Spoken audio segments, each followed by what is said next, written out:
Oi gente, bem-vindos ao nosso canal. Se você ainda não se inscreveu, se inscreve aí, ativa o sininho, fica por dentro que toda quarta-feira tem um vídeo novo.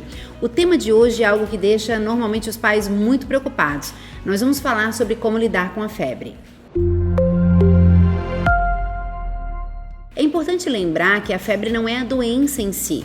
Ela é um sinal de que o nosso corpo está sendo atacado por alguma infecção bacteriana, por algum vírus na maioria das vezes, ou alguma outra situação que está acontecendo que está fazendo o corpo reagir. Quando a gente medica a febre, a gente não está medicando a causa da doença, a gente está medicando esse sinal que deixa a criança prostrada, gemente, e é importante medicar. Em um vídeo anterior a gente já falou a respeito de quando essa febre pode ser algo mais sério e basta você clicar ali no link na descrição do vídeo e você vai ter acesso a essas informações também.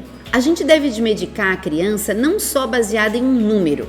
Normalmente 37,8 a gente considera a criança febril e acima dos 38 seria a febre. Se a gente tem uma criança, por exemplo, com 37,8 já gemente, caída, prostradinha, a gente já deve medicar essa criança. Enquanto que outras vezes nós vamos ter a criança com 38,2, por exemplo, brincando, sorrindo, se alimentando bem e basta um banho ou tirar um pouquinho a roupa e essa temperatura vai ceder espontaneamente. Procure alimentar a sua criança quando ela está sem febre. Provavelmente ela vai aceitar melhor os líquidos e a hidratação é algo muito importante. O nosso corpo, quando ele foi criado, ele não sabe, por exemplo, que existe paracetamol, que existe dipirona. Então, para perder temperatura, ele tem alguns mecanismos próprios. Por exemplo, a criança respira mais rápido para que na expiração ela perca um pouco de calor e perca a temperatura. O seu coração acelera, ela tem os calafrios, ela sua nas mãos, na cabeça, nos pés. Então, todo esse suor faz com que ela perca muito líquido e é importante a gente hidratar a criança por isso. E essas são as maneiras que o próprio corpo encontra para perder temperatura. Por isso é tão comum quando a gente medica a criança para febre, eles têm aquele suador que é quando ele está conseguindo reequilibrar a sua temperatura corporal. As medidas alternativas são um banho, diminuir um pouquinho a roupa, dar bastante líquido, deixar a criança um pouquinho mais fresca. Eu costumo lembrar aos pacientes de que um lençol, uma blusa, um casaco, ele não tem temperatura em si, ele eleva a nossa temperatura corporal. Então, quando a criança está com um pouquinho de febre e a gente entuxa ela de coberta, de luva, de casaco, porque ela queixa de frio, né, justamente pelos calafrios para tentar perder a temperatura sozinha, a gente acaba fazendo o efeito inverso, a gente acaba aumentando a temperatura corporal da criança. Então, a gente mantém com menos roupa, a gente procura hidratar bastante e pode usar o banho como medida alternativa quando a febre não quer baixar. O maior medo dos pais quando procuram um atendimento durante a febre é que a criança convulsione.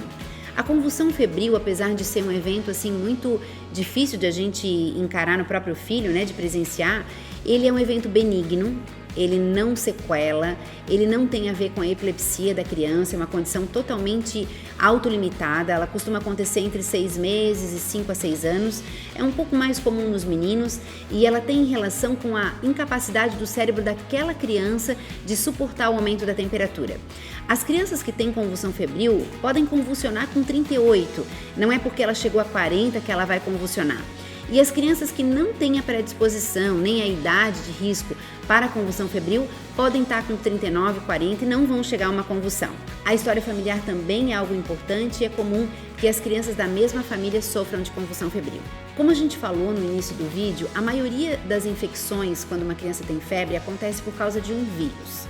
Os vírus não têm um tratamento específico, eles têm um ciclo próprio e eles vão embora sozinhos. Quando você consulta seu filho e de repente algum médico diz que ele tem uma virose, não significa que ele não tem nada. Por exemplo, catapora é uma virose, a gente conhece a varicela, né, o vírus da varicela, sabe que ele dá as feridas pelo corpo, que ele vai dar a febre e ele tem um ciclo próprio, a gente não tem um remédio específico para ele. Assim são outras viroses e algumas delas a gente não sabe exatamente o nome ou elas passam sem um diagnóstico específico, passam nesse ciclo autolimitado. Por isso, gente, não há necessidade de a gente usar antibióticos quando não tem o diagnóstico de uma doença bacteriana.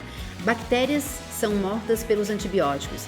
Antibióticos não matam vírus. Então, usar um antibiótico quando o seu bebê tem uma virose não vai mudar o ciclo da doença e pode ainda baixar a sua resistência para outras infecções oportunistas. Se o seu bebê tem menos de 3 meses, procure sempre imediatamente o atendimento médico. Se ele for um pouquinho maior, você pode aplicar aqueles conceitos, ver se tem algum sinal de alerta associado, para decidir se é necessário ou não uma consulta. A febre, ela é uma forma do corpo dos nossos filhos se defender contra alguma infecção. Se você já passou por alguma situação inusitada, tem alguma dúvida, coloque ali nos comentários, depois eu vou compartilhar com vocês algumas situações que eu já passei também. Vamos caminhar juntos?